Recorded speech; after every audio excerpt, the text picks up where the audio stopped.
Chapter 63.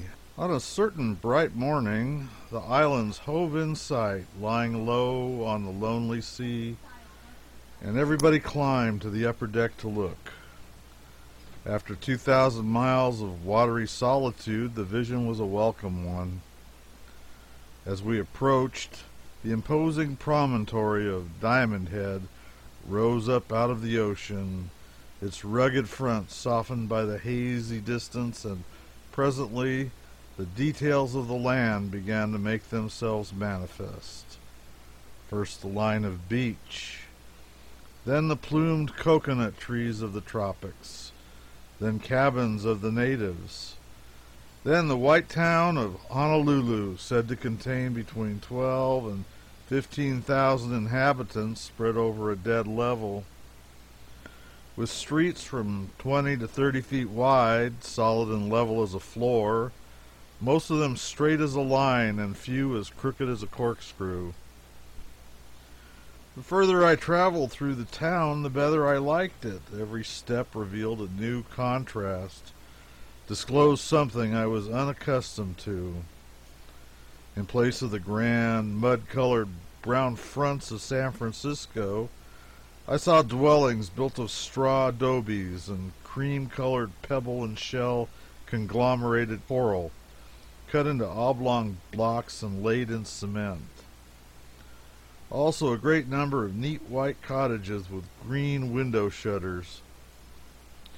In place of front yards like billiard tables with iron fences around them, I saw these homes surrounded by ample yards, thickly clad with green grass and shaded by tall trees, through whose dense foliage the sun could scarcely penetrate.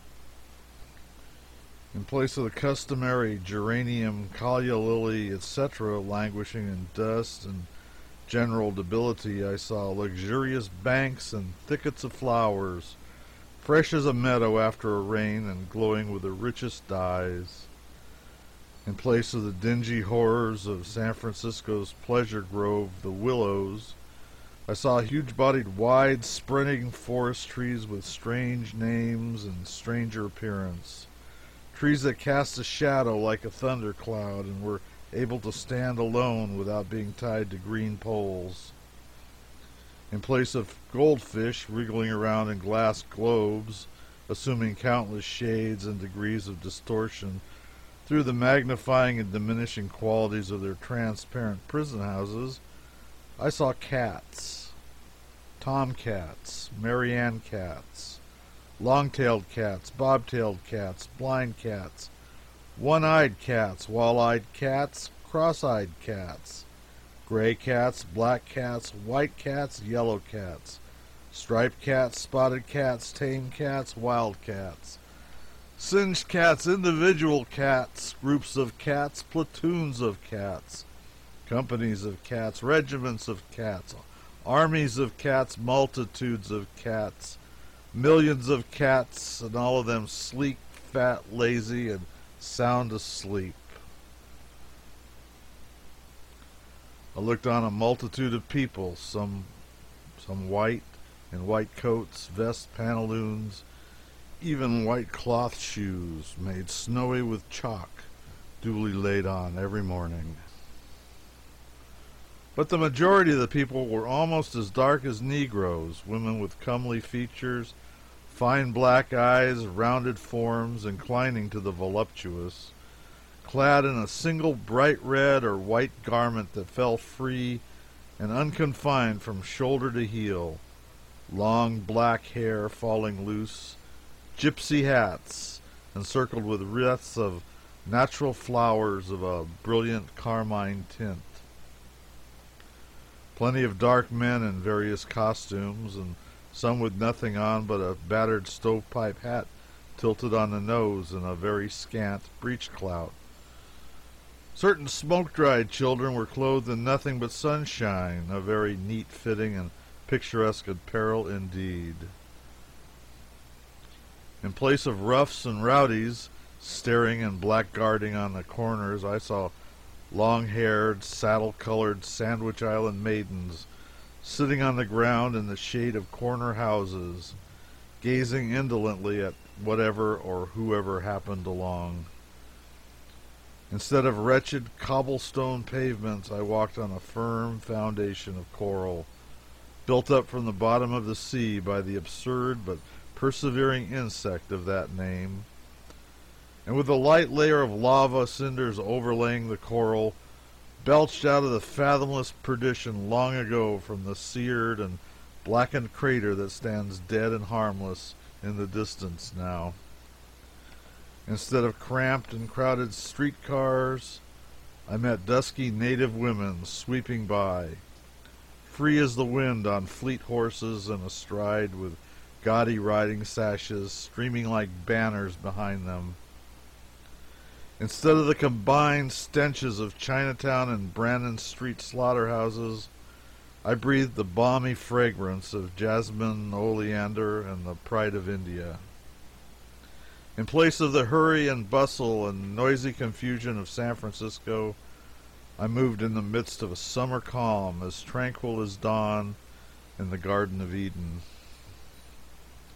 In place of the golden cities skirting sandhills and the placid bay, I saw on the one side a framework of tall, precipitous mountains close at hand, clad in refreshing green and cleft by deep, cool, chasm-like valleys. And in front, the grand sweep of the ocean. A brilliant, transparent green near the shore, bound and bordered by a long, white line of foamy spray, dashing against the reef and further out the dead blue water of the deep sea, flecked with white caps, and in the far horizon a single lonely sail. A mere accent mark to emphasize the slumberous calm and the solitude that were without sound or limit. When the sun sunk down, the one intruder from the other realms, and persistent in suggestions of them, it was trance luxury to sit in the perfumed air and forget that there was any world but these enchanted islands. It was such ecstasy to dream and dream till you got a bite, a scorpion bite. It was the first duty to get up out of the grass and kill the scorpion, and the next to bathe the bitten place with alcohol or brandy, and the next to resolve to keep out of the grass in future. Then came an adjournment to the bedchamber and the pastime of writing up the day's journal with one hand and the destruction of mosquitoes with the other, a whole community of them at a slap. Then, observing an enemy approaching, a hairy tarantula on stilts, why not set the spittoon on him?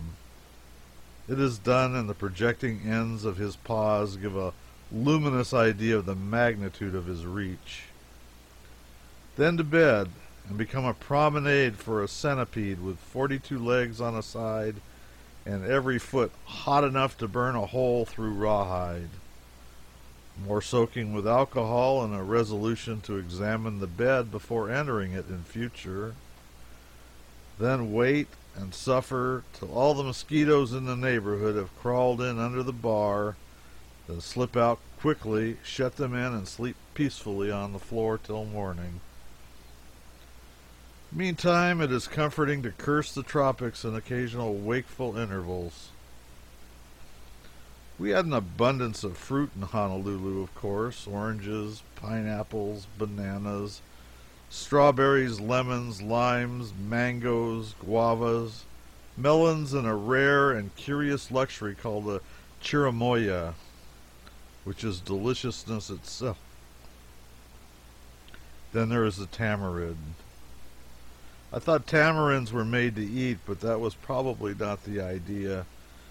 I ate several, and it seemed to me that they were rather sour that year. I pursed up my lips till they resembled the stem end of a tomato, and I had to take my sustenance through a quill for 24 hours.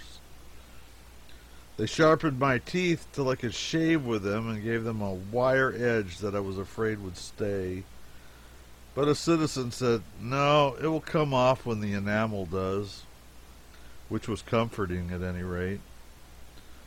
I found afterward that only strangers eat tamarinds, but they only eat them once.